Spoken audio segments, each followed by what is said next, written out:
What's up everybody? Welcome back for another tutorial. Today we're going to show you how you make a super easy charm pack friendly baby quilt. Let's get started.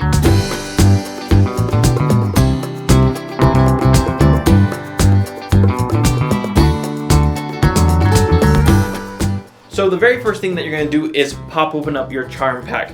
Today I'm using a Riley Blake Adventures Calling charm pack, but there's a zillion different kinds out there.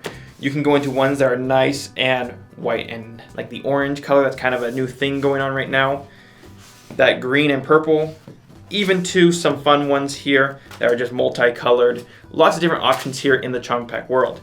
You'll need two different charm packs, or sorry, you'll need two of the same charm pack and 1 yard of a background fabric.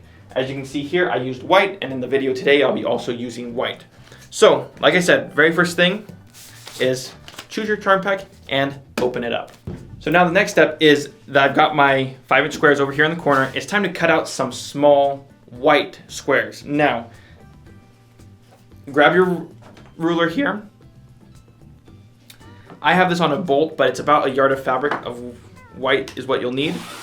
So I'm going to cut off my little excess here. I'm going to cut 2.5-inch squares. And this is going to be a little bit backwards here for me.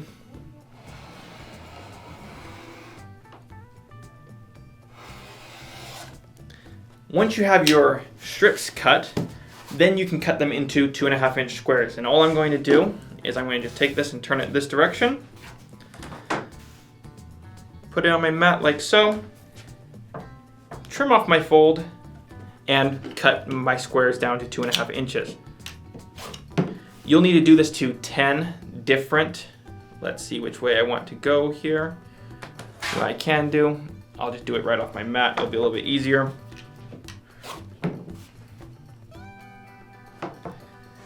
And we're going to cut our squares all the way down. Again, you want to do this to 10 strips.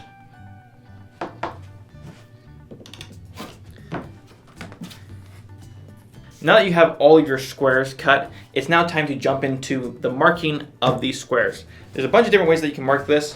One of them is you can turn them on a diagonal.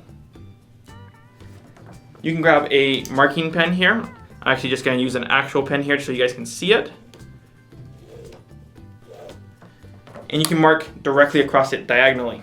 Another option that you do have is you can fold them directly in half and finger press them, or put an iron on these. But this finger press will give you a nice crease in your fabric that you can visibly see. That way you can sew them as well. So either option, go ahead and do that to all of your 2.5-inch squares. So now that I've got my squares marked, what I'm going to do is lay down one of my pieces from my charm pack. Now we're going to put down our squares like so. And you want both of your lines here to be parallel with each other. So don't put it on like this is what I'm saying. So make sure those are just like that. Go ahead and stick a pin through these, which I'll do right now. Then from here, now that we have the pins in, we're going to just sew directly onto that line.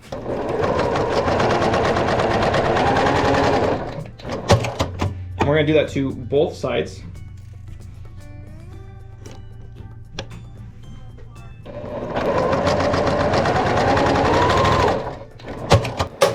And we're going to repeat this process to every last one of our charm pack squares.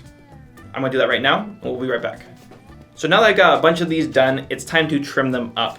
What we're going to do is trim them 1/4 inch away from the seam. That way we have a really nice seam allowance here. Slice them off like so.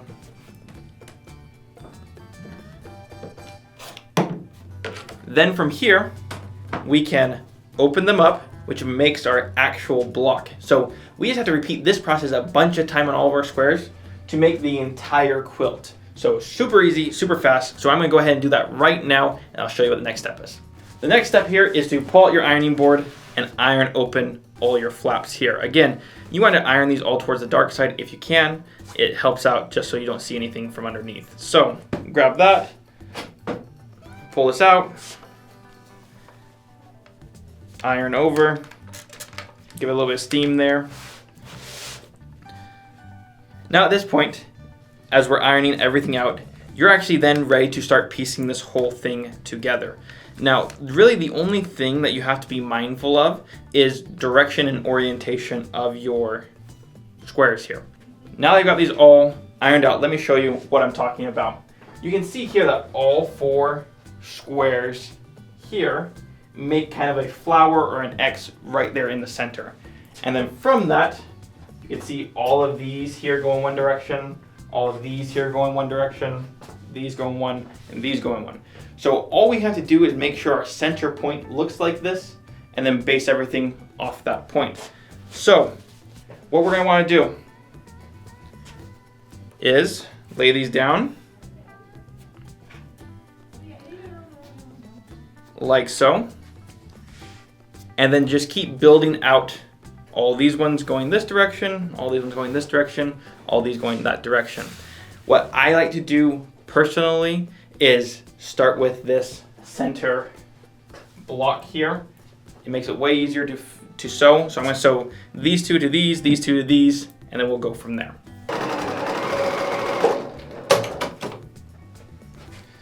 So I'm going to just keep repeating these steps till I have my X.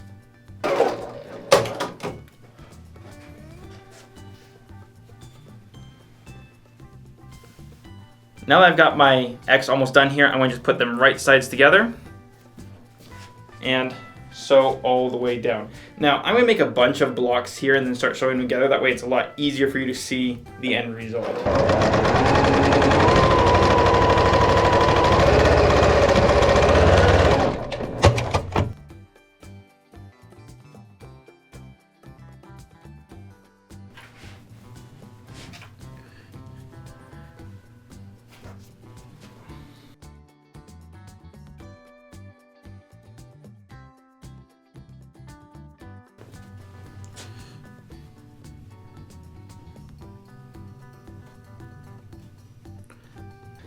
So after putting a bunch of the blocks together and putting them into rows, what I decided to do is actually break apart my X here. That way I knew exactly which way I'm going. I didn't get anything wrong orientated, and I built the bottom half off of that. So now I'm just down to putting it together. Again, guys, there's essentially 4 different panels here. You can see all my points here all go towards the right, up towards the top, left side towards the left. My bottom here is going to the right towards the bottom, left side to the bottom left. So by putting that center square in first and building everything around that, I knew that orientation was not going to change. Now that I built everything else out, it's time to sew it all together.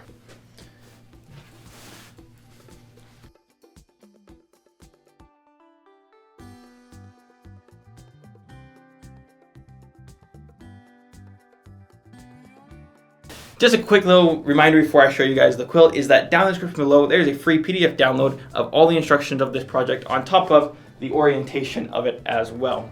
But this has made a super cute and easy baby blanket. And if you like the video, guys, hit the like button, subscribe to our channel, and don't be afraid to share it with your friends. What I'm going to do is I'm probably going to finish it up with maybe a 1 inch or 2 inch border all the way around. And then I'm going to take it across the building to our in-house longer to have it finished.